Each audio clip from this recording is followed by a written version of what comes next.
All right, welcome into the horse racing happy hour. We don't know what we're doing here. Mike Gandolfo, Louis Rabeau. We're together again. Like, when's the last time we've been doing this? Like, where it's like you and me together. October? At least, yeah. Before Breeders' Cup for sure. Yeah. Oh yeah, 100%. Yeah. So we're back in the same space. We're here. We're gonna have a great show today. Gonna do a little just kind of recap of what happened last weekend in Oaklawn, Louisiana. No, Oaklawn. Yeah. Oaklawn, yeah. And then, by the way, I was thinking about it.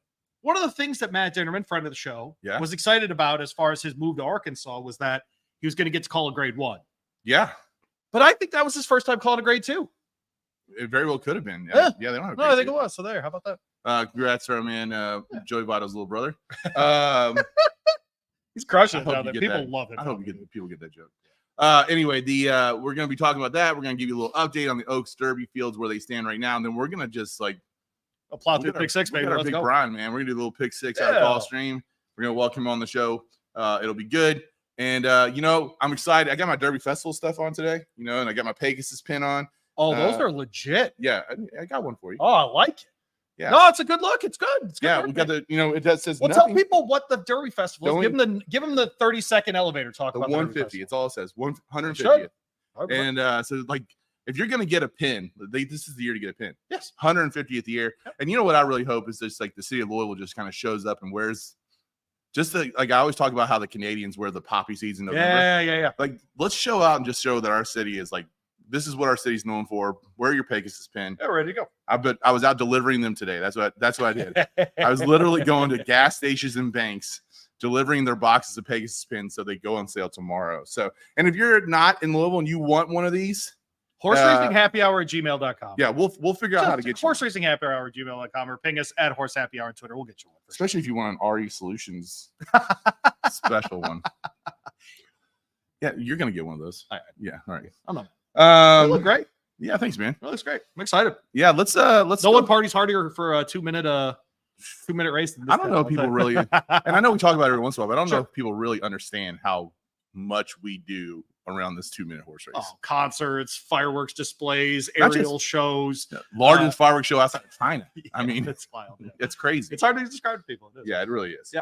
All right, let's get into it right off the bat. We're gonna go to Timberlake's, who again, I'm not a fan of Justin Timberlake for his music, although his music's okay. Yeah. I'm not a boy band person. Yeah, sure. I love Timberlake as a Saturday Night Live person. And I can just imagine all the fun jokes we're going to have as, Timberlake, step 1, you put your horse in the gate. All right. We're going to all kinds of things we're going to be able to do with Timberlake if he goes on this Derby trail. It's going to be May. I mean, for Saturday, May. I mean, there's a lot of good stuff. Does Justin Timberlake come to the Derby? He's got to now. And do we get on Jimmy Fallon? I think we need to have Justin Timberlake on the show. Ooh, I bet we can. Let's do that. All right. All right. Issel knows him, right? Probably. Yeah. Issel probably does know him. All right, let's go. Let's go right to it. Let's look at the Rebel. Let's see Timberlake's performance down the stretch. Be deep at the top of the lane. He's 5 wide off the turn in common defense, trying to slip through down at the rail. He's going to find the narrowest of openings. Timberlake on the outside roars to the front. Common defense trying to pull off the upset. And Northern Flame Timberlake drifting to the center of the track, but he's clear coming on common defense. But Timberlake's going to do it. And Timberlake and Christian Torres win the Rebel by 2. All right, there it was. Short and sweet. We got knocked out. Timberlake winning pretty easily. They mentioned the drift in the middle of the track. Yes. Did he show enough maturity for you to be considered a contender as we move forward? Yeah, he did. And I was going to go to that point, actually, that at this point in February, that doesn't bother me. Now, if we see it next prep, we'll talk a little bit more. He's in the Arkansas Derby looking like that, or wherever it is that he runs next, the Bluegrass, whatever it might be. By the way, it sounds like everyone's pointing to the Bluegrass. Like every horse ever. I don't know, man. I don't know, but we're talking Sierra Leone up there. We're talking about him up there. We're talking about lots of different horses waiting until that spot. I'm with you. It's not a great predictor of success in the Kentucky Derby. It's not Wood Memorial bad, but it's not great. I don't know. It's interesting, but that greenness didn't bother me. Different jock, that kind of stuff. I thought Christian Torres did a good job, of course. The reaction of Christian Torres when he realized he won a $1.25 million race. I think Brad Cox playing the Jeff Ruby. I think I know the horse that's going to win the Jeff Ruby, and he's not in the Battaglia on Saturday. How's that? Okay. Like that one? All right. Yeah. Like a little tease. But Tease. That's my a point being tease. is that Jeff Ruby is a better indicator of Derby success right now It's not even close. than the Bluegrass. I mean, or the Wood. It's not even yeah, close. I mean, It's 2 winners since 2010 in Animal Kingdom and Rich Strike, and a second place finisher and 2 fills. It's not even a question. If you're trying to fill out an exacta or trifecta in the Derby, it's Jeff Ruby 6 right now. It really is. It's a weird thing to say, but it's true. And with Baffert not able to put Niceless in this field, that Santa Anita Derby ain't going to have a great I'm predictor. always either. knocking it. I'm always knocking it, but that's the truth right now. Like, why not? Just go with Jeff Ruby. All right. Translates great. It does. It does. It just translates great. Any other notable performances you saw in this race? You get the second place horse here. He gets a lot of points. Definitely enough points to be in the conversation. So, so that was Common Defense. I thought that move up the rail. So we've now seen that twice in races at Oaklawn with Mystic Dan before this, of course. Now with Common Defense up the rail. I like those kinds of moves. And guess who was aboard for both of those? Brian Hernandez Jr. Right. So that's just a guy who seems to be riding the rail really well at Oaklawn Park.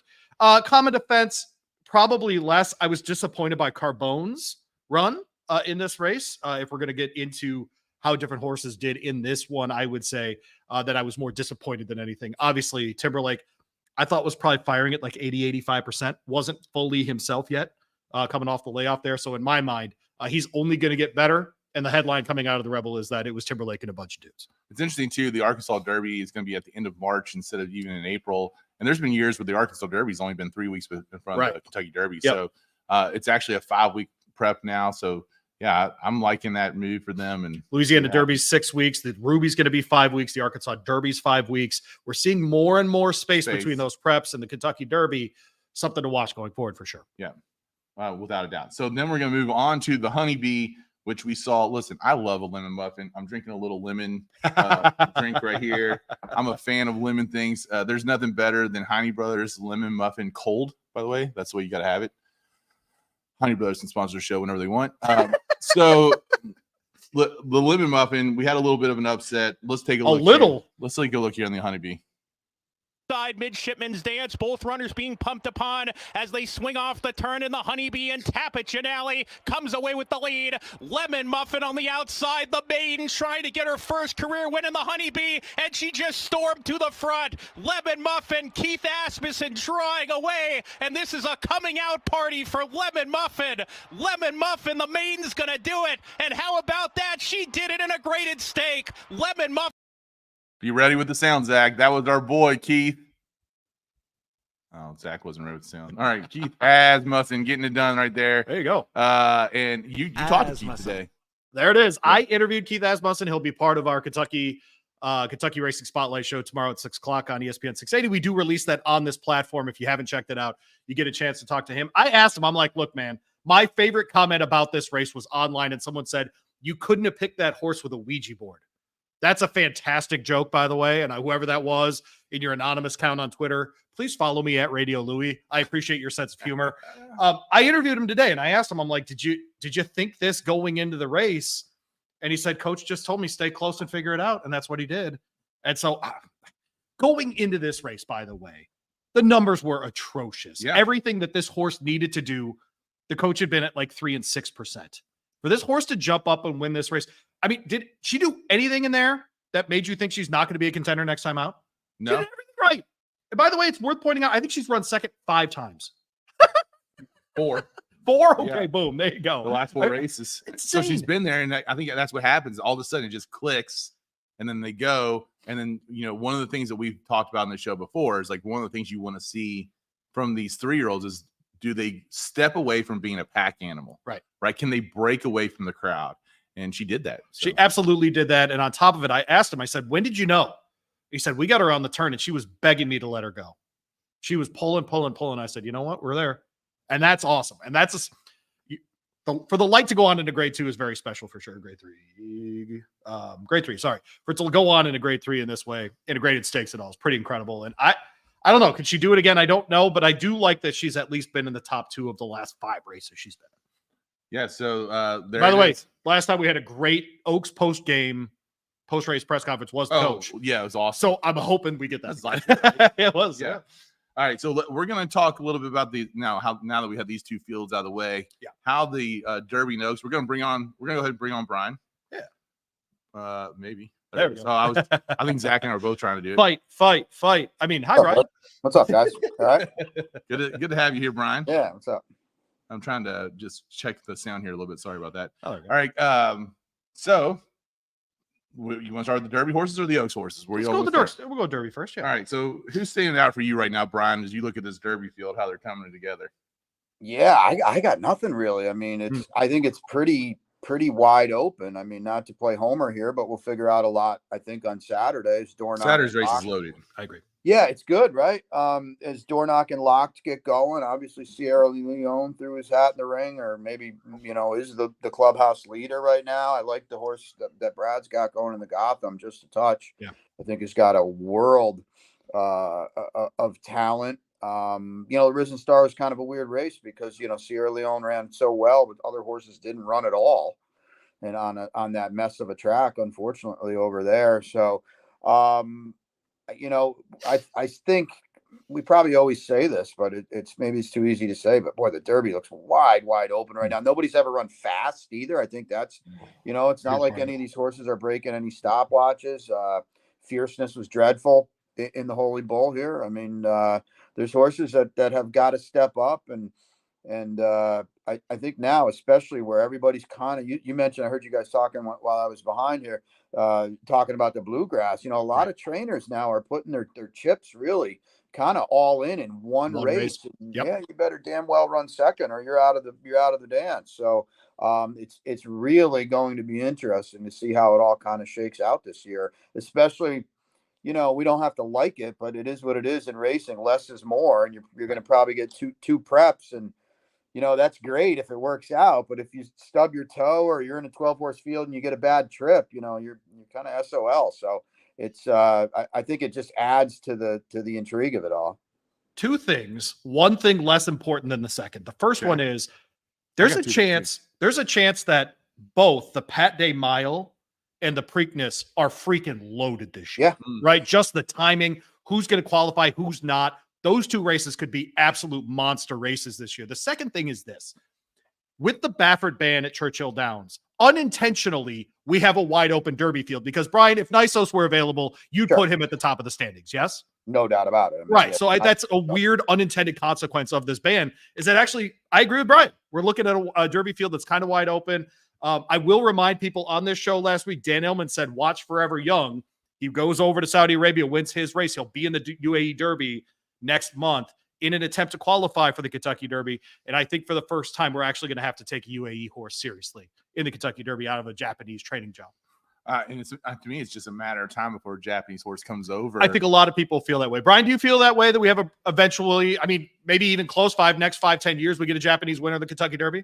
Yeah, it wouldn't shock me. I think we can all admit and agree they're better than our horses. Now they get a kind of a platform to run in the Kentucky Derby with the point system and things like that. So yeah, I would think it's probably just a matter of time. If they don't win, they certainly start making serious inroads and serious dents. So I would agree with that for sure. All right, so if Dornock pulls this thing off on a Saturday, does Good Magic stud fee just yeah, that's a that good dude point. is like, they're going to be making money. Good Magic is like just proving like his stud fee is just going to go through the roof, man. Brian's nodding. Yeah. Yeah. No, how could it They can't see nod on the podcast. Well, they can't. They're watching on Spotify. They're watching. Yeah.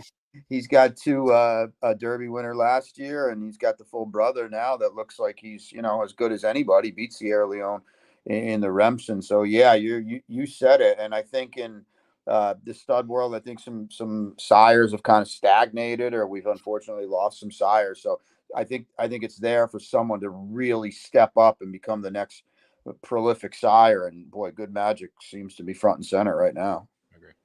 All right, so let's go back to Fierceness real quick, because he was in Florida. What'd you make of that Holy Bull? Do you think it was just like an off day and we can kind of scratch it, or do you think and we're going to see more from him, or do you think that these other horses are starting to catch up and he's really not as much of a contender? He's got 36 points, which will probably put him on the bubble, right? Right, and if he hits the board, if he's top 4 of the Florida Derby, he's in. in. That's right. Yeah, but what's your take on Fierceness right now? Well, he's a weird horse, right? He's got that good race, bad race thing going on, and he's a tough to trust horse. Gosh, he was terrible in the Holy Bull. I mean, that wasn't a great race. When he hit the far turn, I forget what his actual odds were. On the far turn, he was literally 1-100, and he didn't even finish second. So I don't really know what to make of it. I know he had a little issue into the first turn, but you watch that race, and John Velasquez was really kind of had to kind of sort of get into him just to get into the race. I think John Velasquez. So boy, he's got a really, you mentioned, okay, he's got the 36 points, but he's the type of horse I'm talking about now that, didn't fire in the Holy Bull. Now I'm assuming he's going to come back in the Florida Derby. And, what if he's another lackluster third? What do you do with a horse like that? And that's where, when you put your chips into a 2-prep kind of campaign, that's where it gets a little dicey. I would be very hesitant to come back to him unless he's, training lights out, or I haven't heard that they found anything. It was just chalk it up to a bad race. It didn't fire, but I mean, because he didn't have a bad trip. No, he really didn't. I mean, no, there's no excuses excuse for that one. There's no there's excuses nothing. for that. I agree. I agree completely with that assessment. Yeah. So what's your take? I not on Fierceness, but just on the field in general. Fierceness, I'm interested in, because if horses run well at Santa Anita, they tend to run well at Churchill Downs in the Derby, right? Okay. That prep, usually the Santa Anita Derby, a very good indicator of success in the Kentucky Derby. He ran well in the Breeders' Cup Juvenile, obviously. The Florida Derby is the other prep that if you're going to be great, that's it. That's the great predictor of success in the Kentucky Derby. So I'm going to hold judgment. I think he's obviously talented. Every single bit of the connections there, from ownership to trainer to jock, everything about breeding, everything about that horse makes sense. And so I'm not going to try to, even though I want to, I'm not going to overreact to that Holy Bull, because I do think, like Brian said, if it clicks, or he just gets a little bit better, that's going to be a horse to contend with it when we get up here. As far as overall, I don't know. I really don't. I do like Sierra Leone a lot. Mm-hmm. I liked him coming out of the Remsen a lot. But that closing style works if you've got 10, 12 horses on a track. 20 is a really different game. Well, you have to have one horse who's going to go set that toward you pace. Also have to have a rabbit. That's right. And so I don't know long term, but Sierra Leone to fill out an exacta trifecta in the Derby, absolutely. Okay. Well, you are an expert at picking the fillies. I used to be. Not anymore. I gave it up. Okay. It's not true. It's not true. Yeah.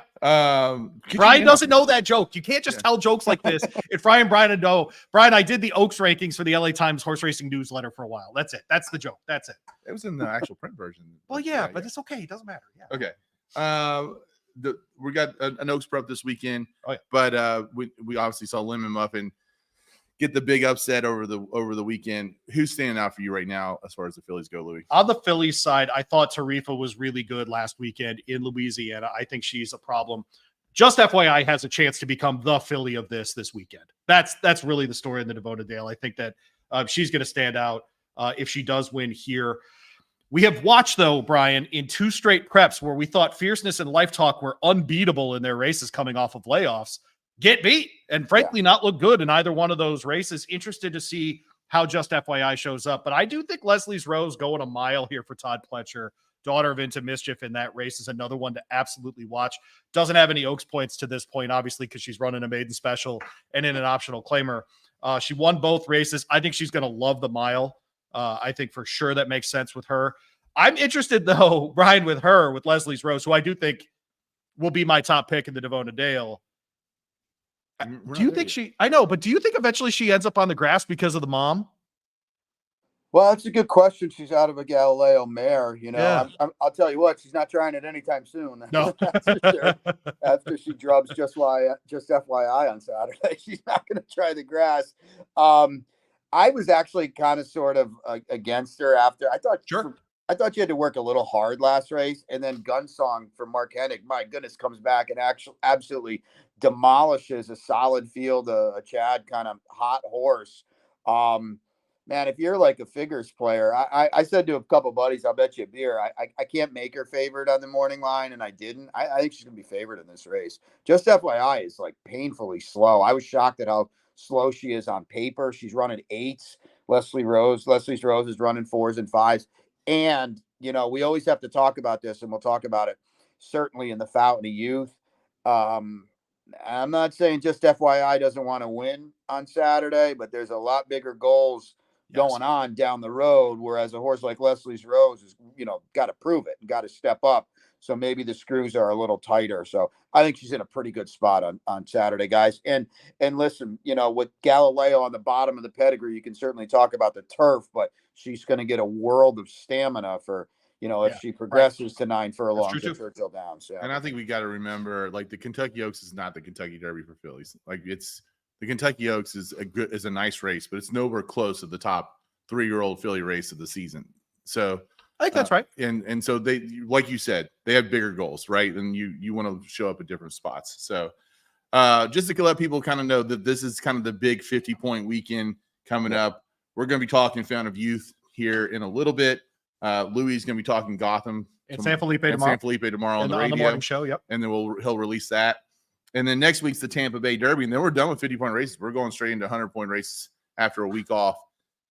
So we got a lot still to sort out. I look at that list, and I think there's 8 or 9 names there that if they won the Derby, I wouldn't be surprised. Oh, I agree with that. I think that's where we are, and because, frankly, because of Nisos's ineligibility. Yeah. If he is eligible, I think the list would be pretty damn short, but it's not. Hasn't won. It might be one at this point. Yeah. So that's what we got so far. But let's go ahead and get into our big day out in Florida. Brian, what's this day of racing mean for Gulfstream and for Florida racing? I mean, this is a huge card. Yeah, it came together, didn't it? It's awesome. The weather's going to be phenomenal too. I don't know the exact guarantees, but the guarantees don't even really matter. We'll have $2 million in a late pick 5, late pick 4. Probably be 1-5. The Rainbow's actually paying Sunday, regardless of what happens. But that'll be massive on Saturday too. The horizontals are huge. In the card itself, guys, man, did it come together. It did. The interior stakes, 8 graded, 9 stakes, 8 of them are graded. You're going to see fields where, you might have a favorite that's 9-2, 5-1, that kind of thing. Throw a dart at the board kind of races. So, as bettors, as you guys are, turf racing, as you said earlier, is phenomenal. What more could we ask for as bettors and racing fans? Huge pools and great racing. I know you probably looked at the entire card. I did. And we're going to talk about those last 6 races, but anybody in the before that I do want to say, and Brian's being polite, but the Colonel Liam being a listed stakes is ridiculous. That's obviously a grade 3. Because, and I get it, it's restricted to 3-year-olds and it's on the turf, whatever, this time of year. It's always an excellent race. It's a great predictor of future success for horses. And I simply don't understand why that race, of all things, and God bless them down there for making it a $200,000 race, because I think it's worthy of that purse for sure. Yeah, honestly, I think with 200 now, because that's a big number. I would like to think next year, it'll be a grade 3 race, because as you said, there's been a lot of history in it. What's it like to have a reliable turf course? Yeah, right. How about that? Well, it took us you just put a new one in 4 months and act like no big deal? Oh, must be a thing. Huh? How about that? Shots fired. What's that like? Huh? It took us a little bit to get here, but it's held up very, very well. Hey, listen, we're not even better here. So, I don't, We have Kentucky Downs, right? Yeah, I guess. All right, let's get into it. We're going to start with race 9, which is at Devona Dale, 1 mile on the dirt. 3-year-old fillies. It's the same purse as that race 3 is the Colonel Liam. $200,000 race. 50 Oaks points though on the line here. We'll start with you, Louis. I know you already picked your winner, so let's just go ahead. Yeah, I do like Leslie's Rose here. I think essentially the handicapping here is either you like the horse that's in form right now or the one that's coming off the layoff. Because just FYI, on paper, she makes sense because of her record and the amount of money that she's earned.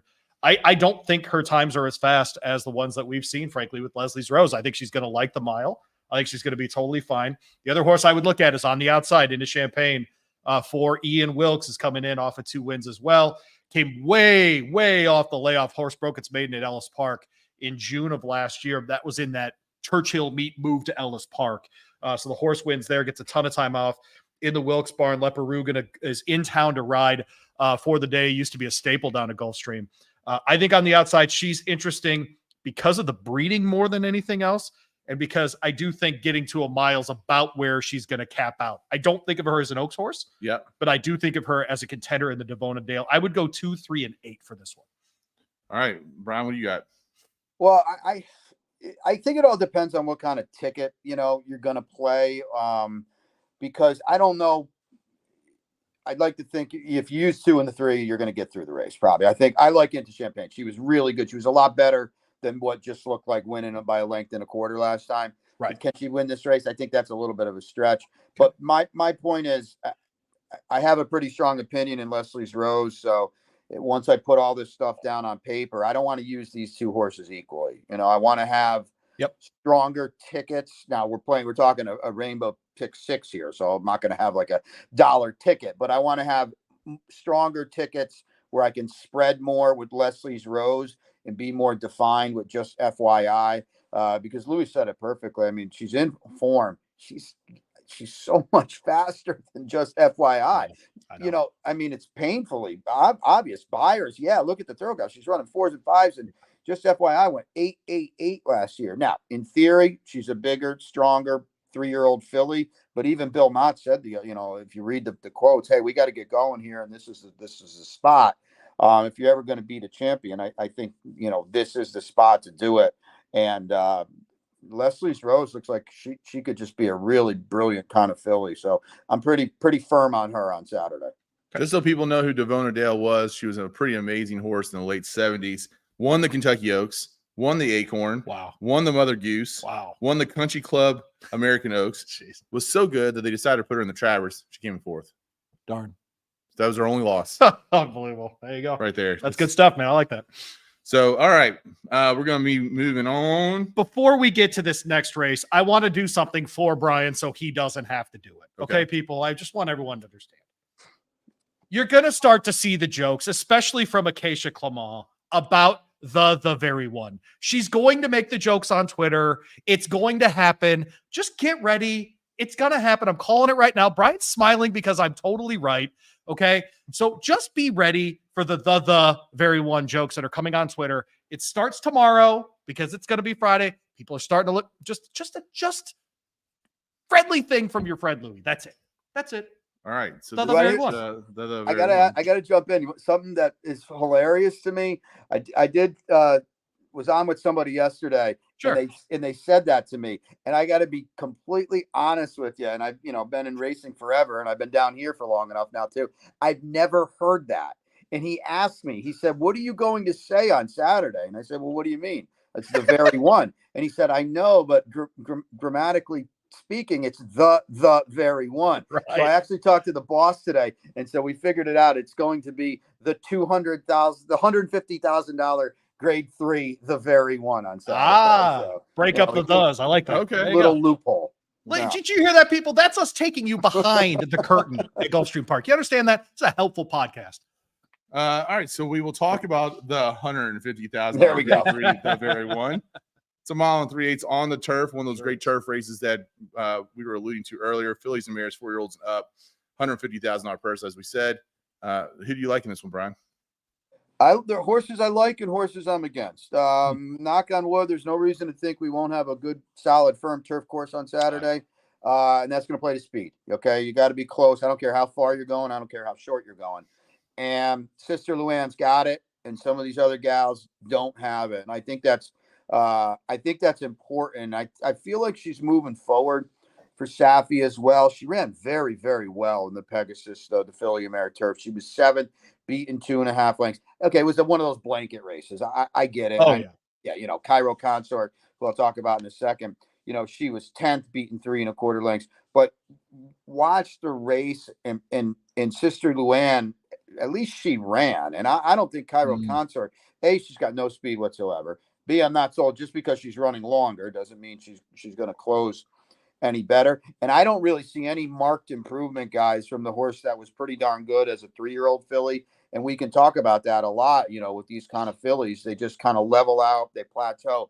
they don't get any better. So I'm against her. I'm against her like a horse like Miss Yearwood, who's going to try to loop this kind of field. I'm fine with our Cali Kim. The only thing I'll say is, you see the trouble line bumped, and she had plenty of room to come through, guys, and I just don't think she wanted to come through. Now, Alpha Bella got loose, and that's another story. I don't know. Don't watch the La Praviante and think, oh man, if she got through, she was going to win. No, I don't think so. And I don't know if she got exposed a little bit, but this is a tougher group too, because the favorite in that race was Roman Jamia. She didn't run an inch, so. Our Cali Kim, that was her chance, I thought. And, she ran fine, don't get me wrong, but I think you got to run a little better here on Saturday. I'm interested here, Brian, in your opinion. Do you think the Pegasus was a better prep for this race? And I know it's not a prep for this race, but a better race leading into this, or the La Prevoyante? Which one was better? Oh, the Pegasus, clearly. Okay. I mean, that was at a mile and a 16. So yep. we're kind of mixing and matching a little bit there. But yeah, without a doubt, especially because, like I said, for whatever reason, Roman Jamia, I think she might have been 3 or 4 to 5 in that race. And I don't really know why. But boy, she stunk. She didn't run an inch. I think Anatolian is interesting here. Yeah. Getting back, staying on the turf here after that La Prevoyante. I think she's probably a little bit better if the race is a little bit shorter. And so I think I do think in the mile and 3/8, though, she was right there. She got the distance under her belt. A little bit less work to do here. Louis Saez aboard, like that a lot. I don't know that she wins, but I think if you're playing exacta trifecta kind of play here, I think she could absolutely be part of the equation. All right. Yeah, she wouldn't shock me at all. And she really woke up last time getting back to the turf. So, yeah. All right. Well, we're going to move on then to race 11, which is the grade 2 GP mile, Gulfstream Park mile, 1 mile on the dirt, 4-year-olds and up, $200,000 purse. Brian, Louis, we'll start with you because you presented by Jack Christopher, the horse, not the pirate. Okay. How about that? There you go. Little piracy joke on a Thursday. Okay. Yeah. Sure. No. Nothing. All right. Okay. Brian, I wanted to ask you. So I have a question about every race in this sequence. Yeah. Is this the most competitive field within the Pick Six? I think it is. I actually completely think the other way. Castle Chaos is going to New York. Okay. I don't know if that's. Yes, I'm pretty sure that's public knowledge. Yep. Yeah. So the one is scratched out of this race. That's right. Yep. Yeah. No, I'm gonna. Well, I don't know if he's a free square or not, but they're gonna have problems with Tumbarumba. I think he's the best horse. I still think he's got upside, and he's got a pretty decided pace advantage here because there is some, to me at least, some cheaper speed with Jack Diesel and freaking ticking. Pardon me, Chase ticking every single time, and he wins at unfathomably 42-1 last time. So he's going. Tumbarumba ran in the Hooper. My goodness, because that race fell apart in deep stretch, and he was on the hard chase the entire way. So maybe he regresses a little bit. He picks up some weight and doesn't have that kind of edge anymore. But guys, I was okay with this. Would be the one race I'm pretty tight with. Okay. I don't disagree that Tumbarumba can win this race. Do you think a horse like Steel Sunshine is not going to be a factor here despite running pretty well in that Hooper? He just never gets there. Okay. He just and I don't see him going as hot today, in this spot. I like him. Bobby D's a good guy and he's a hell of a horse trainer. I don't really see a path to victory for him. He needs a meltdown. Maybe if they don't go as hot, he's a little closer because he did simply get run off his feet last time. I kind of just see him running out of room again. I don't know if he does anything in this race, Mike, but I like the move to a mile, maybe 7 furlongs for Il Miracolo. I think it makes sense for him as a horse. I don't know that it'll translate into dividends on Saturday, but I think long-term, Gulfstream, Churchill, Saratoga, places with that 1 mile shoot, I think he'll be really successful. He's a horse that just kind of pops up and just has a big performance and then kind of disappears a little bit. And a reminder too, he's a gun runner. He just turned 4. This is when Gun Runner became Gun Runner, right? Yeah. So I think he's one of those horses, guy Antonio Sano we like, right? Javier Castellano aboard here. Just one to watch in his 4-year-old year. I thought he was okay in the Pegasus for a while and then just was nowhere to be found and Javier wrapped him up. But I think they're going to find what he's good at, and we're going to find out that it's the mile or 7 furlongs. Okay. So you're taking that pick? I like Tumbarumba, but I think Steel Sunshine's got to stop. I got a chance. Okay. All right. And so we got both people covered there, right? So, we do. Yes. Yep. Right, okay. The Canadian turf, the grade 2. You hosting. I'm trying. Making sure people are covered. I'm trying, man. Race 12 is the grade 3 Canadian turf. Yeah. Mile 16th on the turf, 4-year-olds and up, $150,000 race. Where'd you land on this one, Louis? You either have to choose layoff horse or horse in form. Emmanuel's way off the layoff here, but Pletcher is good in those spots. There's only one Chad Brown in here, and that is not something I'm used to with these kinds of races. And so I will include the Chad Brown because I'm not stupid. And then otherwise, I'm going to be looking at Emmanuel for sure. Man, I'm fascinated by some of these horses that just ran in Tampa. And if they're actually like in shape and in form. I don't know how well, Brian, that turf course translates from Tampa back down to Gulfstream in like a Siege of Boston or, coming out. I do think, though, if we're going to pick one horse here to be ready for this race, I do think it's a Tone coming out of that Pegasus World Cup in the 6 hole here. I think he's probably the best horse here. I actually really like Paco Lopez being aboard here as well. So I would put 6 on top, but I am really fascinated to see, if a Siege of Boston is good, or if another horse off a layoff, maybe like a Turf King under Tyler Gaffalione in this race is ready to go as well for Chad Brown. I'm going to include him, but a Tone definitely on top for me, Brian. Yeah, I guarantee I'll be alive. I mean, this is a blanket to me. So I'm going to use as many as I can. There's a few tosses, obviously, but sure. My stab bomber in here is Saratoga Flash. That's who I picked. Guys, I don't see any speed in this race. No. And he is going. And I don't know what that means. He won a funky race at Kentucky Downs. I don't know what that means either. Right. But he's going. He might get brave. Not only is there no speed in this race, there are a bunch of Sieges of Boston in this race who have never even seen a horse in front. That's how far back they want to be. So I'm just going to there could be traffic in here. I'm going to hope he gets brave at a big number. And that's my stab. That's kind of my one real super funky thing on this card. Turf King is interesting. I picked him second. He's interesting. He is interesting. He hasn't run since July 1st. Okay. Yep. He is slow. He's never really done anything. But Chad did. I'm not comparing the same horses. He did the same exact thing, and he does this a lot with these 3-year-olds that are now 4. Who thought I'm Very Busy was going to run second in the turf, in the Pegasus turf? If I could have made a fair line on him, I would have made him 50-1. He had no chance. He runs huge in the race. So these bigger, stronger 3-year-olds now that are 4, he is a must-use A to me because listen, this is a pretty darn good race, but nobody's out there firing giant numbers. Louis Tone, where'd that come from? He ran huge in the Pegasus. Wow, I have no idea why or where, but that's a definitive race. The thing about Emmanuel, I think we all know or agree he's the best horse, right? When he won this race last year, he had a prep. He didn't get a prep this year. So I think that's noteworthy, and he's a year older for whatever that means. You talked about Tampa. Tampa's a lot like Gulfstream, very fast, very speedy. Yep.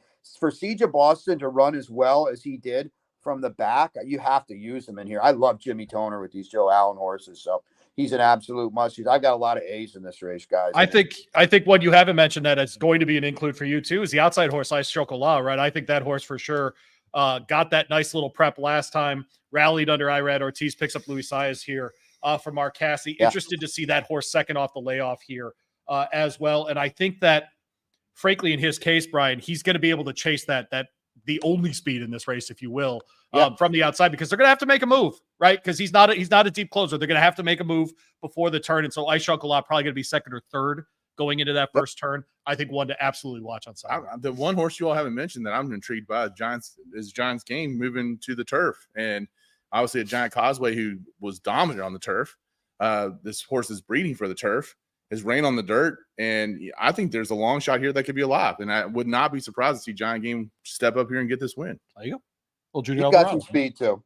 Yeah, I mean, you all kind of mentioned it. This race is kind of floating out that way. Let's see if Giant Game can. That feels like if he does this, it's the classic Causeway of last year, right? Yeah. When he gets to Belmont, he just gets out front, stays out front. If that happens in this race, it would be Giant Game. Yeah. All right. I don't speak much, Brian, but when I do, it's brilliant.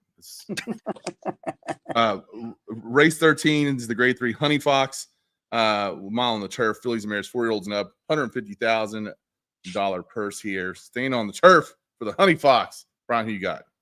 Yeah, a lot of speed in this one, guys. So I think I'm going to spread a little bit. Listen, I don't want to take Chili Flag. I got her at 9-5. I don't really trust her, but she ran huge in the Pegasus. It was a really good effort. She was rolling late after a pretty, not an ideal trip. She was very, very wide. But I'm going to stab with another Safi horse. Actually, I'm hoping he has a good day. I hope I'm not just hometown in here. He got Candy Light to his barn last time, and he ran her on the Tapeta, and she blew way up. She was off a layoff. Grand Motion had her October 25th to January 27th. He got a lot of improvement out of her. Now she's got okay turf races. If he can get some more improvement out of her, I think she's noteworthy. I think the flow of this race suits her. This is one race where, as much as I've advocated for speed, I can't really see this race being won by anybody that wants to be closer early. It does have a little bit of a fall apart-ish kind of race. You got Expansive, you got For the Flag, Time Passage is 1,000,000 to 1. She's got to go. Ancient Peace drew terribly.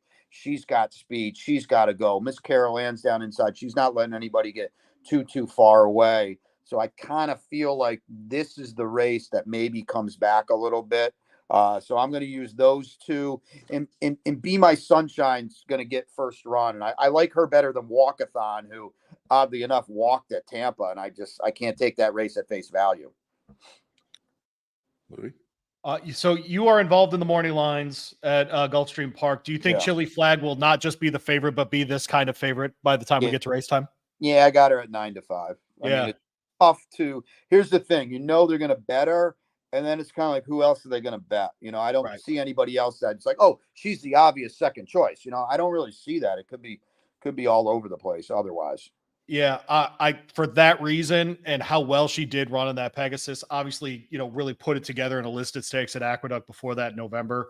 Second off the layoff, essentially here for Chad Brown. You get Irad Ortiz. Yeah, this is my single in the the is here actually in this race, and I think Chili Flag is going to be that horse. Yeah, Irad Ortiz and Chad Brown on the turf. I know it's a gamble. It is. I don't think they. I don't really think they perform very well. I've never heard of them teaming up with a horse before. So. No. Yeah. Especially on the grass. Hey, so Louis just mentioned it, and we kind of do like stuff like where we like to educate our listeners a little bit, and you are involved with making these morning lines. Oh, good point. Yeah. Can you give any kind of insight just about what that process looks like? Without I don't know what you can share, what you can't share, but just talk about that a little bit. About everything. He's a public guy. Yeah. It's I think the one thing that maybe people don't realize, or maybe they overlook it, that there's one goal, is to predict what the betting public is going to do. I'll just give an example. Today there was a turf race. Maybe it was race 8, maybe whatever it was. Maybe race 6, I think it was 5 or 6. And I had made the morning line favorite was 5-2, and that horse won at 5-1. That's yay, but that's not right. I mean, I got it wrong. You know what I mean? So while it might look like, oh, good, the guy had this horse favored, well, she wasn't favored. The only job you have is to try to identify what the public is going to bet. It's hard down here. There's a lot of late money. Just for everybody listening too, and I try to really do it. I try to do this when I'm on the air. When we are on the air with 7 or 8 minutes to post, the odds that you see on the tote board are irrelevant. They are. You have to look at the double will pays because of the late influx of money. You'll routinely see horses. You'll hear me say that X horse is 7-1. X horse is probably going to go off at 8-5. The late influx of money is significant. But back to the original question, it's just trying to figure out, what the betting public is going to do, and to try to fit it all into a little bit of a. It's not even a formula. You have, you try to get a point value, which is in tone with each odds are a percentage that convert into points. So if you're 2-1, you have a 33% chance of winning the race. So that's 33 points. And in the perfect world, You should never go over 130 points and, kind of keep it in there. And so you have to kind of, it's like moving the Rubik's Cube around. You got to fit a piece in here or, that kind of thing, and fit a piece in there. And yeah, it's not easy, but it's a labor of love. How long does that process usually take? Just like Probably to do a race card? way too long.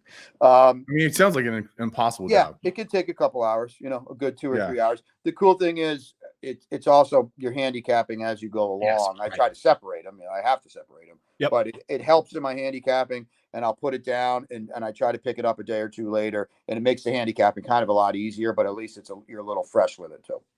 Gotcha. There you go. Um, A reminder too, by the way, as part of this late sequence, all of the races that we've mentioned on the turf here, the 11th, 12th, 10th, 12th, and 13 races are part of that pick 3, the all turf tropical pick 3 down there, 15% takeout. I think this is a great weekend to do that. If you think, especially if you're gonna single. if I have a single in the last race, for example, for me, that means I can add some other spots with some horses there. And the payouts at Gulfstream have been fantastic on that bet. And so it's been one to absolutely watch. All right, we're going to move on to race 14, which is the grade 2 Fountain of Youth. Mile and 16th on the dirt. 3-year-olds, $400,000, 50 Derby points. Here we go. This is the main event. Louis, we'll start with you. I want to ask Brian a morning line question. Why is Victory Avenue 4-1 and Speakeasy 9-2? Because Victory Avenue was 3-2 last time, and Speakeasy was 8-1. They just bet these Delgado horses. It's insane. Okay. They're like all in on these horses. If this horse was favored in this race, I wouldn't drop dead. He has a buzz. He's like the fastest horse in the world. We hear it at Saratoga every year, and he was that horse. And I think it's significant. He's outside of Speakeasy. He's probably faster than him anyway, but in theory, it gives John Velasquez options. And I kind of feel like I'm actually going to, if Merritt comes out, which we kind of think he's going to come out, I'm going to lower just Victory Avenue to 7-2 and Speakeasy to 4-1. I'm going to leave the other horses where they are. But I really, guys, I think they're going to bet this horse again. I might look like a complete fool, but I know it's Irad. I know it's Todd down on the inside with Speakeasy, the 100 buyer and beating Victory Avenue. But I think they're going to come back to him. A couple of years ago, Brian, the Kentucky Jockey Club in Kentucky was a fantastic predictor for success in the spring. So Smile Happy was in that race. Yep. Classic Causeway was second, and White Abario was third. Is there any chance that this year's Remsen turns into that kind of race with Sierra Leone and Dornoch? Well, it already has, right? I mean, everybody's come out of it, right? A lot of horses have come out of it and won. Sierra Leone at the top of the list, as you said. Crazy Inside Speed Day that day at Aqueduct. There's been kind of sort of rumors that Dornochs were just prepping today. We're not completely all in, which I get, but he's a full brother to Mage. You mentioned the Good Magic. Look at where he's been on the board. He's been 8-5. He's been 1-2. He's been 3-2. He's been 5-2. So I think, and I also, he's going to trip out in this race, right, guys? I mean, Speakeasy and Victory Avenue. There's one path to victory here. We're going as fast as we can. And I think Dornoch's in the catbird seat, short stretch finish line to all the viewers. That's a big deal. It's important. It carries speed. I picked Dornoch. I don't love him. I wouldn't tie to him. It wouldn't shock me at all if Speakeasy and Victory Avenue are 4 clear on the far turn and they go about their business and fight it out, because off that turn, that line's quick, guys. That finish line is very, very quick. It's right in front of you. So it's a fascinating race. The one horse I'm against is Locked. He missed a little time. I don't know if that's a huge deal. His running style to me is a problem in this race. He's interesting only because he won on the short stretch at Keeneland, right? And so he's actually interesting for me that way. If you wanted to use that angle of a horse coming off of a layoff there, I just can't look. I'm so biased now, Brian, from having watched Sierra Leone be so great in that Risen Star, that I think you have to include Dornoch here. You're just going to miss out. But I love both Speakeasy and Victory Avenue here. I like actually Speakeasy a little bit more just because of the stretch out numbers for Delgado not being great, frankly.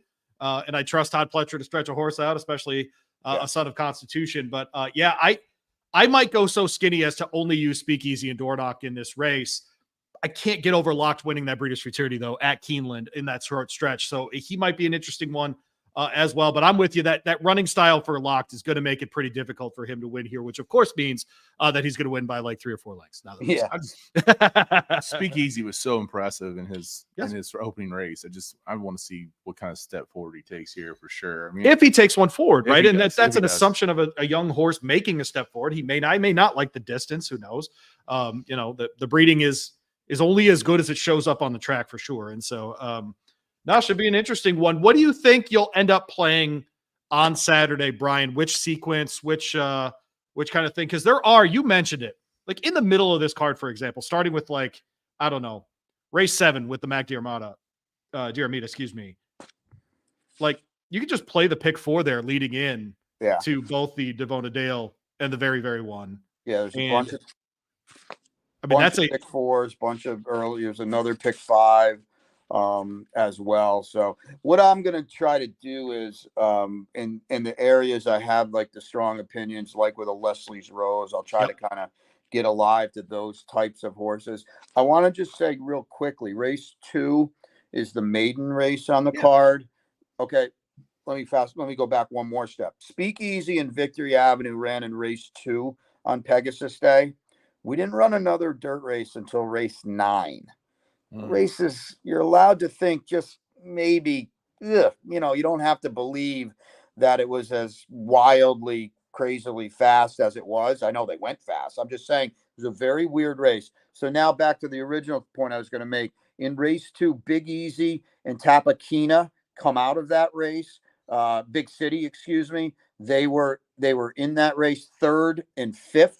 You get a little gauge there, maybe how those horses, Big City, Morning Line 5-2, Tapakina 9-2. Those horses are supposed to run well. And, maybe if they don't, just kind of put that little feather in your cap for later on. That's not going to really flatter Speakeasy and Victory Avenue. That's a great point. Man. Great point. Brian Lynch having a meet down there. Yes. Dude. I'll tell you what, dude, he is having a meet and he's doing it on all surfaces. Yep. That guy is on fire right now. And he's going to win the Colonel Liam, which you did with Silent Heart. Put that one in your. We're calling it the Grade 3 Colonel Liam. The Grade 3 Colonel Liam. Let's go. We've always talked about how we're going to have our own grading systems. Yeah. Well, you'd already be one better than the actual graded stakes committee. I'll tell you that much. That's a good start. The old Colonel Liam. How about that? I like it. Staking our flag on the Colonel Liam. Why not? Let's go. Well, Brian, appreciate it, man. Have a great day on Saturday. What has become just one of the great cards all year. We talk all the time. We get spoiled with Oaks Derby cards, that Belmont card going to Breeders' Cup. Man, this is top 10, man. This is a great card. No, this is it because as great as the Florida Derby is at that time of year, you got to start getting some separation. Horses might be going elsewhere. Boy, the gang's all here on Saturday. A phenomenal day of racing. The weather is supposed to be picture perfect. We'll just throw it down and see what happens. And we've had the same kind of picture perfect weather here. It went from 74 to -7 in like about in 3 hours. Yeah, right. Yeah. Good times. Good Oh, times. there you go. man. All right. I don't want to hear about sunshine anymore. Right? It's really actually nice has down been- here, and I get to hang out with Claudia Spadaro. Oh, that sounds It's terrible. actually been Yeah, worse how about because it that? has been sunny here, Horrible but you thing. step outside and your testicles go inside your body. Headache cold. Yeah. Oh, man. man. All right, Brian. We appreciate boys. you at Brian_J_Nadeau on Twitter. Go find him there. And of course, follow him on Saturday down at Gulfstream Park. Good luck with everything on Saturday, Brian. Yeah, you guys too. Let's do it again soon. All right. I appreciate All right, it. we We'll see. definitely will. Good enough. There you go. Yeah, I Brian Nadeau. kind of feel like Colonel Liam as a horse was kind of underappreciated too. I agree with that. I mean, you look at how freaking That dominant field's he was. awesome, actually. That's fun. I like that they put it in the early pick 5 too. So that should be a lot of fun too. All Which right, is good. Anything else you want to pub? I don't think so. Just tomorrow, if you're driving around between 11 and 12 Eastern time, or if you're able to listen on your smartphone, on your computer, whatever, ESPNLouisville.com, iHeart, or however you listen to radio, going to have Matthew DeSantis on at 11 o'clock. He's not running for president.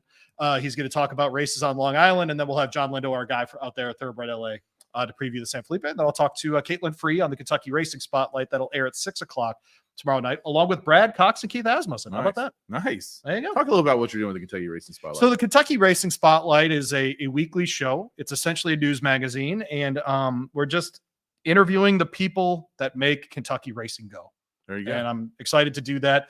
Obviously, we're a little expanded right now because all roads lead to Louisville for the beginning of May. So we're talking Arkansas, Louisiana, and different things. But for example, Brad Cox has 3 horses in the Battaglia. But I think his best horse at Turfway isn't even running in the Battaglia. So we'll talk about that as well tomorrow. All right. Making Kentucky Racing Go with Louis Rabeau. That's what. So change the spotlight to Making Kentucky Racing Go with Louis Rabeau.